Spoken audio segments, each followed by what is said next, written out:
É impressionante, né? É sempre uma coincidência, sempre não foi bem o que foi queria, né? Não foi o que eu quis dizer, foi tirado de contexto pela milésima ou milionésima vez.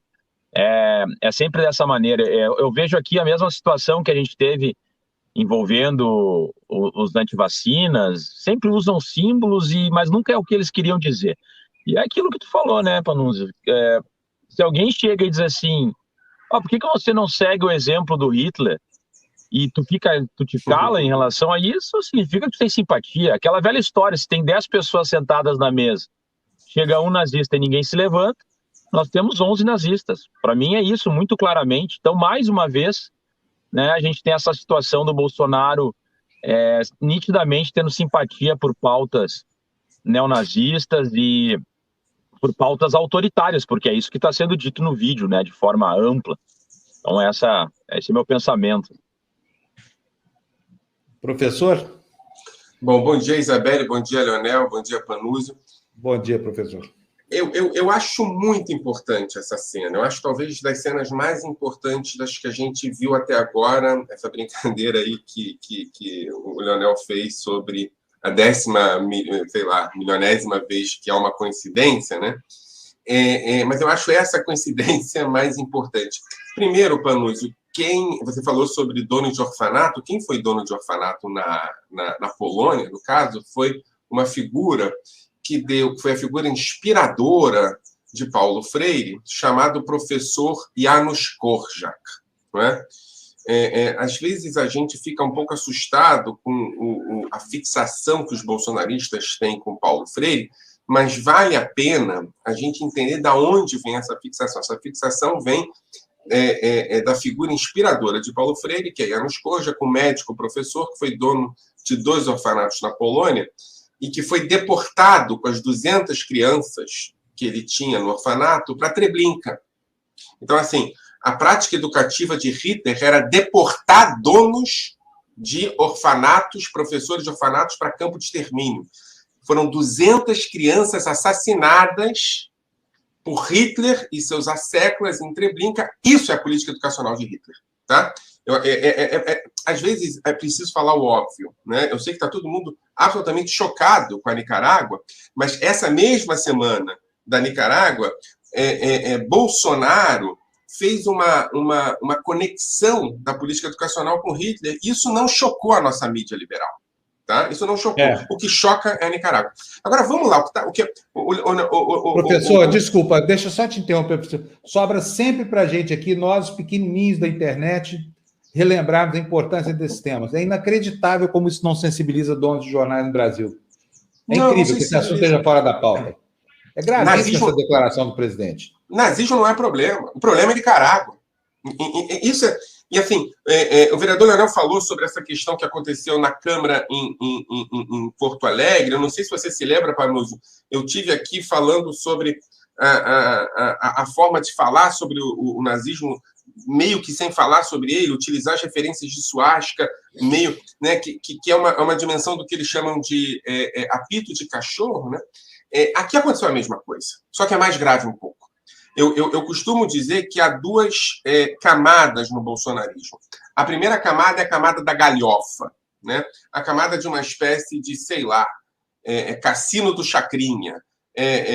Quem quer bacalhau, o cara joga bacalhau para o público. Né? Essa é a primeira camada, o sincerão, né? Aquela coisa que fez... E a segunda camada, a camada do subterrâneo do bolsonarismo, é a camada do nazismo, é a camada do trabalho liberta, é a camada dos símbolos nazistas que aparece de vez em quando, e a camada desse comentário. Esse seguidor do Bolsonaro, ele fez um comentário que se faz no subterrâneo do bolsonarismo, que é o documentário utilizando Hitler como boa prática de educação para as crianças. O que aconteceu ali foi que essa figura fez esse comentário na superfície. E Bolsonaro, que além de tudo é uma besta, não percebeu que estava na superfície e reagiu positivamente. Então, assim, se tem uma coisa grave, séria, importante que aconteceu na política brasileira essa semana, é que houve um comentário que não foi cortado, um comentário muito, né, início, meio e fim, né, em que uma pessoa fala sobre Hitler como política educacional e a outra pessoa, que no caso é o presidente da República, reage dizendo que infelizmente não consegue fazer isso porque há um transatlântico. Ele queria muito dar um cavalo de pau. O que seria o cavalo de pau? Seria deportar Janusz Korczak para Treblinka? É um descalabro, é um absurdo, o silêncio que isso produz. Eu vou dizer uma coisa. Passou de todos os limites e eu só fico imaginando como é que vai se escrever sobre isso daqui a 20 anos. Eu só fico um pouco mais aliviado, porque apesar da mídia corporativa não estar dando conta disso, os meus estudantes historiadores estão dando conta disso. Os que ficaram em silêncio vão ser citados daqui a 20 anos para que saibam os que estarão lá onde estiveram os que estavam cá. O Brasil é o país que teve mais crescimento de grupos nazistas nos últimos, por incrível que pareça, 5 anos. Tá? Desde 2017 até hoje, né? 2016 até hoje, nenhum outro país no mundo teve tanto crescimento de grupos neonazistas quanto o Brasil. E eu estou me referindo aqui a uma pesquisa feita pela ADL, que não é exatamente uma organização anti-bolsonarista, inclusive é norte-americana e não tem nenhum vínculo com a política nacional. Eu estou falando de 900%, segundo a avaliação. O nazismo histórico é um nazismo que funciona a partir da ideia de tentativa e erro. Eu falo absurdos inenarráveis e depende de como a reação da população é. Se ela é positiva, eu continuo. Se ela é neutra, eu continuo. Se ela é negativa, eu recuo.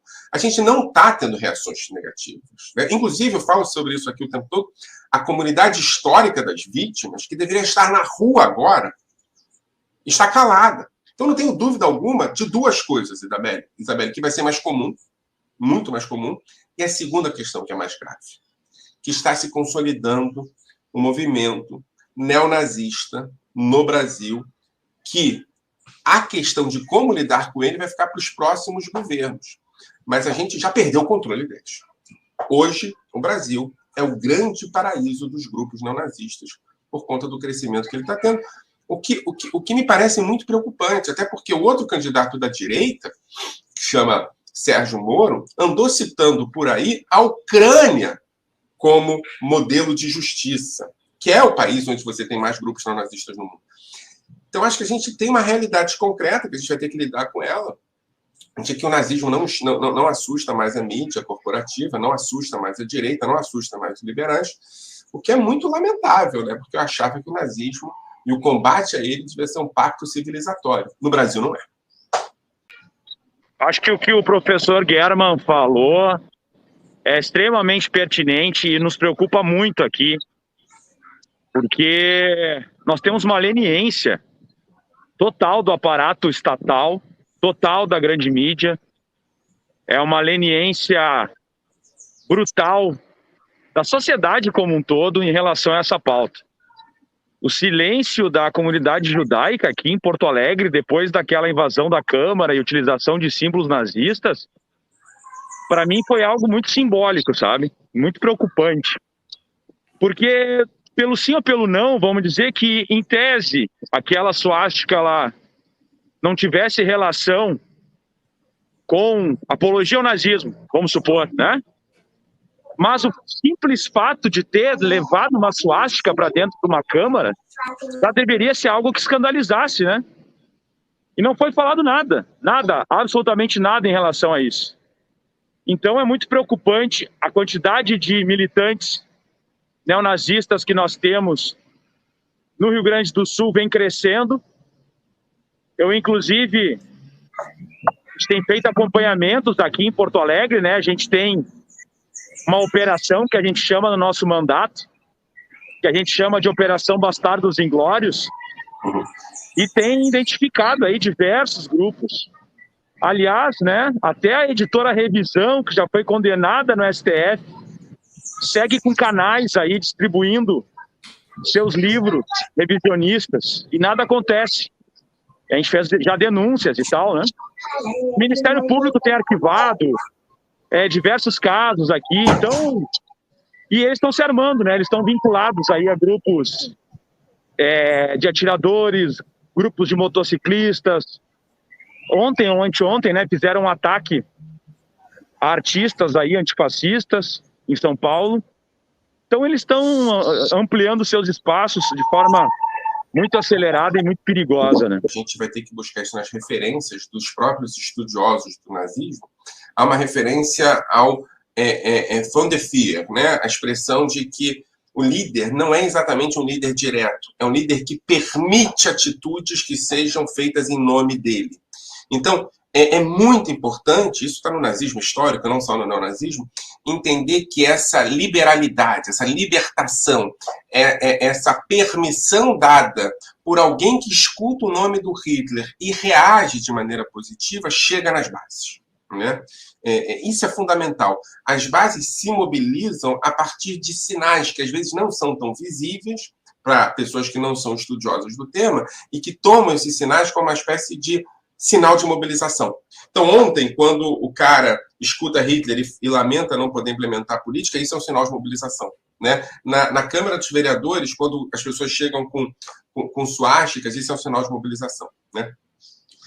Isso é muito importante entender. A gente está falando aqui de atitudes que têm consequências, e consequências materiais. É claro que o aumento dos ataques diretos vai ter a ver com a relação de Bolsonaro com a sua base eleitoral inicial, né, 2011, isso aconteceu, que é a base do nazismo. Eu vou repetir isso aqui para ficar claro, tá, Isabelle? A base fundamental do bolsonarismo é formada por neonazistas, sempre foi, né? A gente tem a manifestação em 2011 e 2012 no vão do MASP, que cria isso, que consolida Bolsonaro como uma candidatura. Então, a gente tem essa base política neonazista que foi eleita. E olha, Hadi, todos sabiam disso. Pelo menos os que queriam procurar sabiam disso. Ninguém foi pego de surpresa. Elegeram um cara com uma base eleitoral nazista, sabendo que estava sendo feito, porque preferiram isso a outra alternativa. Tá? Eu acho que por trás disso algumas questões, Isabelle. Por exemplo, o discurso segunda via, terceira via é um discurso banal, né? Quando o nazismo é a segunda via, a gente entende qual é a nossa situação. A segunda via não pode ser o nazismo. Então, esse papo de buscar a terceira via já introspecta a ideia de que é uma legitimação do nazismo. E o terceiro elemento, sobre o perfil das pessoas, eu acho que tem um perfil, sim, né? A palavra-chave para entender o militante neonazista brasileiro é ressentimento. Essa é a palavra-chave. Eu costumo falar isso e repito isso o tempo todo. Não há uma ideologia coerente no nazismo. Há sentimentos que mobilizam o nazista, né? E o sentimento de ressentimento é muito importante, Panuzzi. A gente já falou sobre isso. E nesse sentido, tem 3 elementos desse ressentimento. O primeiro elemento é a dimensão do medo da esquerda. A esquerda sendo utilizada a partir daquilo que a professora Isabela Calil chama de pânico moral, né? Pânico moral no sentido sexual, pânico moral no sentido dos valores, etc. E tal. O segundo elemento que eu acho que é fundamental é a dimensão positiva da religião, ou seja, um combate ao secularismo, a ideia de que aqueles que não são religiosos, não têm uma prática religiosa, Bolsonaro fala sobre isso o tempo todo, a ideia do Brasil como país cristão, não há espaço para secularismo, etc. Então, né? E o terceiro elemento é o elemento da chamada maioria moral. O que eu quero falar sobre isso? Aqueles que ficaram muito incomodados com a inclusão de grupos historicamente excluídos no processo histórico brasileiro.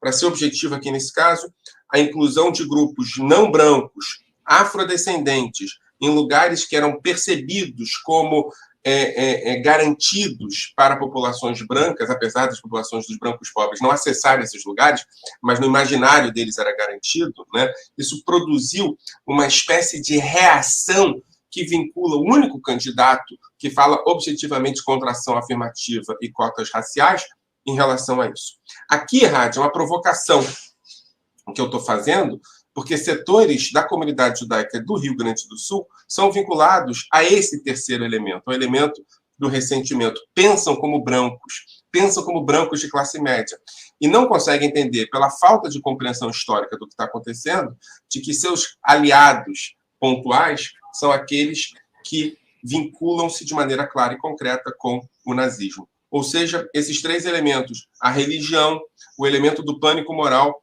e o elemento da reação ressentida dos brancos pobres, acaba garantindo uma base política dos grupos neonazistas hoje no Brasil, que são os grupos que mais crescem no país. Leonel, quer acrescentar alguma coisa?